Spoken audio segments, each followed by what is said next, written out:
Best time to prepare for the winter season is before the winter arrives. Right now, the International Institute of Buffalo is preparing newcomers by giving them winter gear as well as giving them the information that they need in their own language.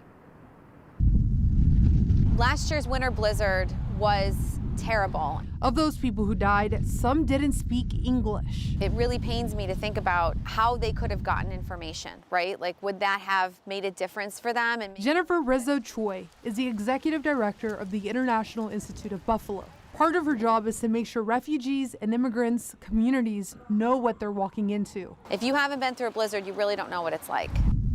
One of the key things Jennifer and her colleagues at the Institute do is to make sure newcomers are outfitted for the winter. Lake effect can get very heavy with accumulation, and you can have whiteout conditions.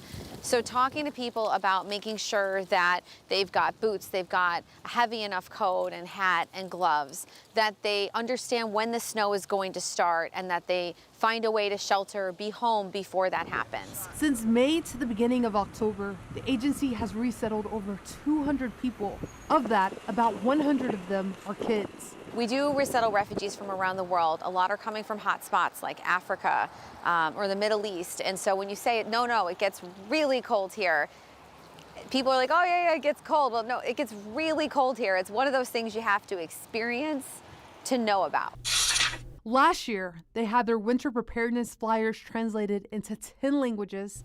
Now, they're up to 13. Burmese, Dari and Pashto for Afghans, Kinyarwanda for people coming from Africa, etc. We're going beyond just basic Spanish and French, understanding that as Buffalo's population changes, as we diversify with who's coming in, that we want to make sure that we're reaching everybody. Another issue the Institute tries to tackle is having a plan in place. People who are refugees tend to not have a lot of means, and so saying to somebody, oh, make sure you have 5-day supply of food, you know, that may be easy for you or me, but that may be harder for somebody who's on a very limited budget. They work to make sure that they're aware of food banks, have the staple foods in their houses that they can turn to if they're not able to go out for days. I hope that being prepared today, while it's nice and sunny and blue skies out, that's important before it becomes a severe weather day and everybody's busy, and that important piece of information might get lost.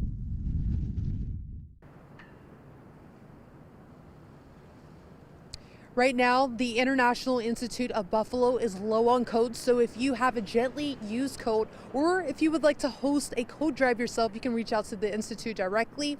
Also, if you or somebody you know needs these directions, this preparedness guide in a different language, you can find that information with the story on our website at WGRZ.com. On your site in Buffalo, I'm Alexandra Rios Movia, Channel 2 News. Thank you.